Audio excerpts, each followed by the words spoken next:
Hello, everybody. Thanks for joining episode 1 of the Bendy Nurse. Today's episode is not going to be very long. I just want to have a few talking points, maybe talk a little bit about what I hope to get from this show, as well as a little bit about my experience. I really don't want to make this too much about me, but I think it's important for everyone to kind of share their story and go from there. So, like I said, this podcast will focus on topics such as Ehlers-Danlos, invisible struggles that many of us face, such as, invisible disease. That's a big topic. Healthcare, motherhood, and resilience. I just want to thank everyone who engaged in my recent Facebook posts announcing this podcast. I was actually shocked to receive what I felt like was great feedback and even discover multiple people that I know and also living in the Columbia area, living with Ehlers-Danlos. Sometimes it's, so easy to feel alone, and just to know that other people may be experiencing something that you are as well is comforting in its own weird way. My hope with this is to create a community where people feel seen and heard. So many of us have had to become such strong advocators for ourselves, and it can feel like a very lonely place to be. I've said that a lot, and I will probably continue to say that because I think throughout the past several years, getting to the point that I'm at now, I just felt so alone, isolated. I didn't feel believed, and that is not an experience that anyone should have to go through. So personally, my journey with Ehlers-Danlos started in November 2023, but for several years prior, I was experiencing seemingly random symptoms throughout my body, just didn't seem connected. I was told time and time again that there wasn't much as far as an answer goes for what I was experiencing, but there didn't seem to be anything serious. So when you're told, oh, doesn't really seem like there's much of an answer, it's probably just a random finding, then you experience something else, you get to a point where you really don't want to keep going to the doctor because you're just going to be told the same thing and it's just going to seem like you're going to get attention. So I during the years prior to November 2023, I had seen cardiology, rheumatology, gastroenterology, dermatology. I'm probably missing a few. Just felt like I went to the doctor a good bit. After giving birth to my son in July 2023, everything seemed good. And then I had my IUD placed in November 2023. I was breastfeeding, typical methods of contraception just weren't great for breastfeeding. I didn't want to decrease my milk supply. And the OBGYN recommended the Mirena IUD, so I did have that placed. So that was in October of 2023. November of 2023, I randomly started getting bruising all over my legs. My legs were just covered in bruises. I was like, this is really strange. I reached out to OB and I was like, hey, the only thing that I can think of that's happened recently is that I had the IUD placed. So they did some testing to check my iron levels. That was normal. She recommended reaching out to my primary care provider to get some platelet function tests, which we did. Of course, that all came back normal. I continued to experience it. Then come January of 2024, so about 2 months after the bruising really started, I had to go to the ER. I've never called 911, but I had moved some furniture around in our room because I just wanted a refresh. I wanted to redo everything. And like I said, lots of heavy lifting. While I was taking a panoramic picture of our room in the new layout, something popped in my back and I fell on our bed and I could not get up. I was in excruciating pain. I'm a nurse, so I have that background. Like, I'm always thinking the worst. And I'm like, oh my gosh, I don't want to move. What if something's out of place? I thought it was going to get better. I could not get out of bed. So I call my mom crying. She's coming out to where I live to try and help me get out of the bed. We ended up calling 911 because it was so bad. And the paramedic gets there and he's like, ooh, something feels out of place. I'm like, oh, that is not the thing to tell me. Like, I do not want to know that something's out of place. That's just sending my anxiety through the roof. Anyways, the EMT and paramedic got me out of the bed, into a chair, and out of the house. I was able to get into Eric's car. We went to the ER. They did some x-rays. They were like, everything looks normal. It's probably just a muscle spasm. Here's a muscle relaxer and some strong Advil. It's called Toradol. And I told them I didn't want any narcotics. And so that's kind of how that plan went about. So anyways, go home. I followed up with my primary care provider. He diagnosed it as cervical radiculopathy. And so I had kind of limitations. I had a 6-month-old son at the time. He was bordering 20 pounds, so he was pretty heavy. Lifting him exacerbated my symptoms. So thank goodness, I live near family. I had a bunch of support with that. And so things got better, felt great. Then I was carrying Grayson, my son, in his, baby carrier, and I did too much too soon. It happened again. I went back to my primary care provider. He was like, I think physical therapy might be a good option for you. So I went to physical therapy, and she was like, actually, your rib's out of place. She grabbed it, she put it back, and I was like, oh, relief of symptoms. And I was like, my rib, that's so strange. I went off track. Sorry, I'm looking at my list of notes. But yeah, so it wasn't actually until seeing physical therapy that she was like, it's your rib. So that was very eye-opening, very beneficial. The bruising continued. I saw a hematologist, labs were normal. Then I saw podiatry, found out that I had significant arthritis in my big toe to the point that he was like, this is significant. I recommend that you get back in with rheumatology. So I did. The rheumatologist retested me for rheumatoid arthritis and lupus, which were all negative. She asked me then to, I don't know how many of you have experience with seeing a rheumatologist, but their new patient paperwork is like 30 pages long. I am not kidding. And their assessment is like an hour and a half. They really go through every part of your body. And so doing the physical assessment, she starts asking me to bend back my thumbs, see if my thumbs can touch my forearm, touch the ground, extend my knees and my elbows. And then she said she was going to refer me to a geneticist because she suspected that I could have hypermobile spectrum disorder or Ehlers-Danlos, but that she was not an expert on this. She really couldn't say whether or not that's what I had, but that's kind of where her suspicion was. So that was October of 2024. And then January 2025 is when I finally had my appointment with the geneticist. He told me, so that was in Charleston. I had to drive, and obviously I was like very excited for the appointment because I'm like, finally, I think I have some answers. It's been years. People are telling me that, my symptoms don't make sense. And then finally I have someone telling me that my symptoms actually do possibly explain something. So let's hope I get an answer today. We discussed, family history, personal medical history. And he told me that everything I have been experiencing over the years was in fact connected and that I was not making things up.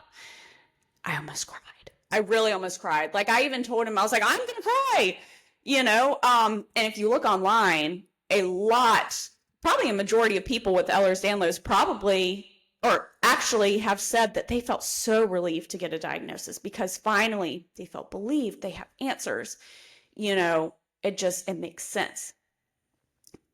Just to be told I was believed was something I never thought I would hear.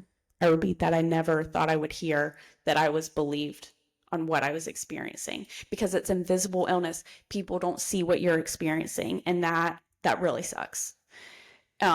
My genetic testing that he did that day did come back negative for the 12 genetic linked forms of EDS. There are 13 different subtypes. 12 of them do have a genetic marker linked to it. Hypermobile Ehlers-Danlos does not yet. Now, Norris Lab in Charleston at MUSC has been looking to find that genetic link, and the geneticist who diagnosed me stated that the Norris Lab, Dr. Norris, is looking to publish his findings soon.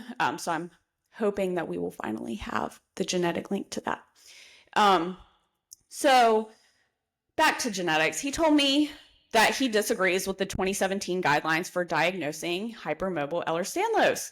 He said, and I can talk about that more on a later episode on why he and many other doctors who diagnose Ehlers-Danlos disagree with that criteria, including evidence that some of the diagnostic criteria is not supported by evidence and in fact is not routinely found in a majority of patients with Ehlers-Danlos. And so he said it unnecessarily limits people from getting a diagnosis.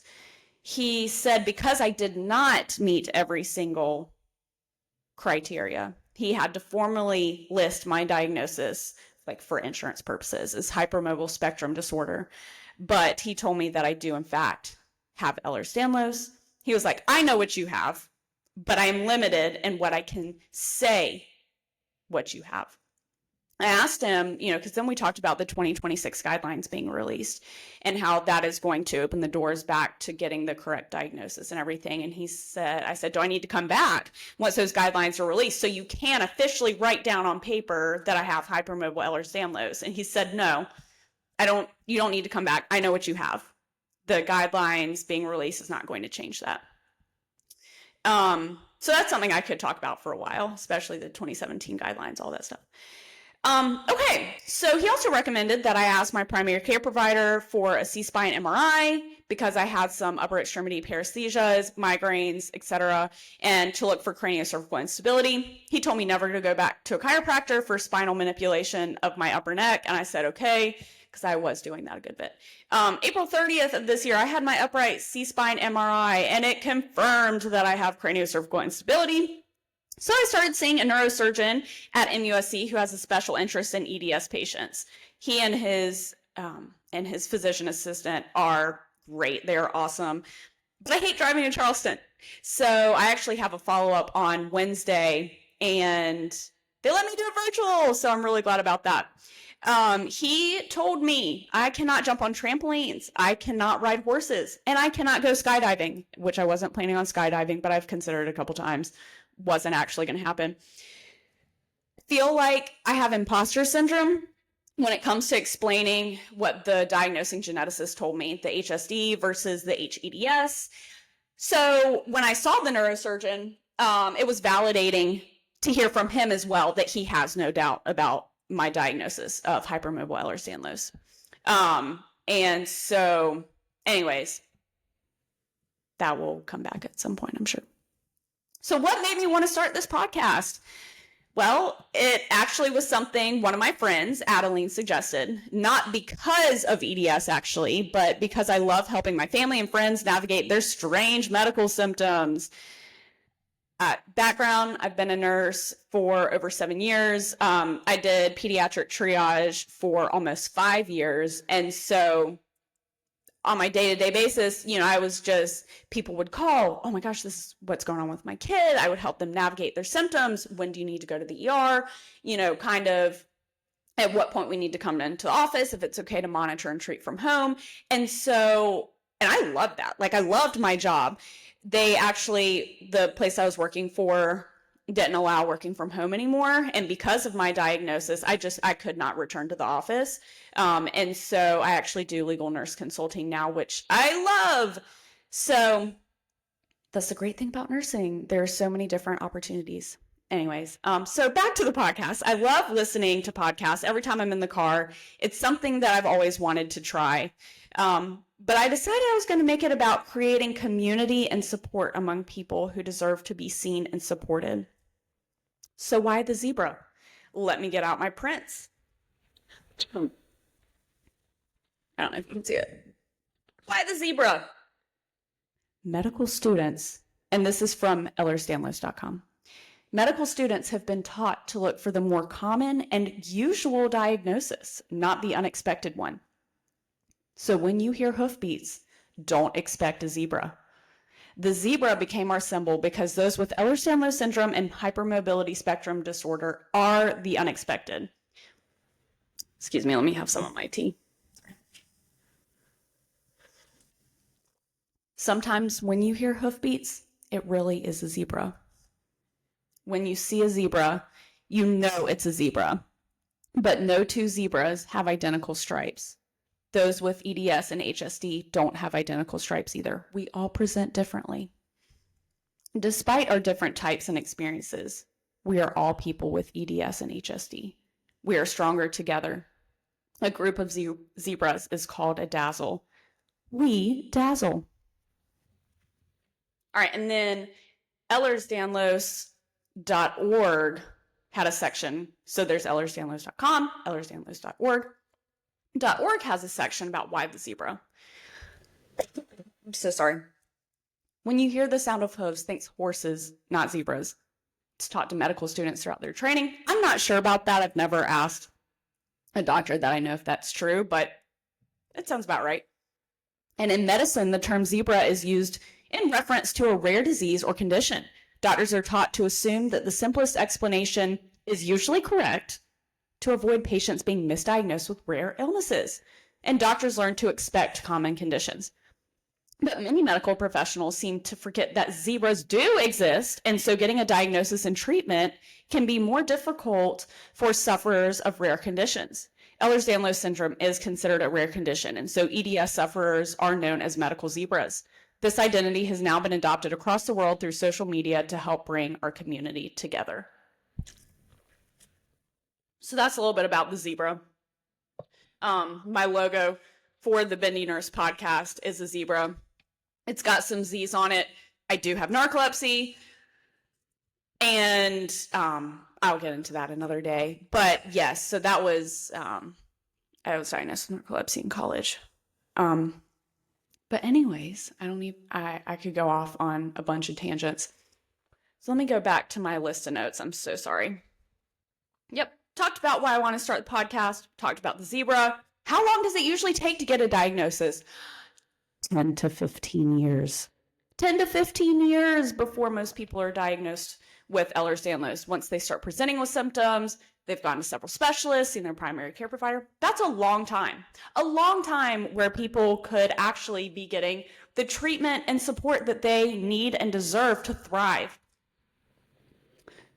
EDS.clinic gave me that information. There are several other publications, but I just printed this off because it had a good bit of information. And in addition to the 10 to 15 years, patients are often given more than 10 different diagnoses before receiving the correct EDS diagnosis. The rarity and complexity of the syndrome, coupled with its wide spectrum of symptoms that can mimic other conditions, lead to frequent misdiagnoses. And the systemic nature of EDS means that its manifestations can affect multiple body systems, making it challenging to connect disparate symptoms to a single underlying cause. I'm sorry if I mispronounced that.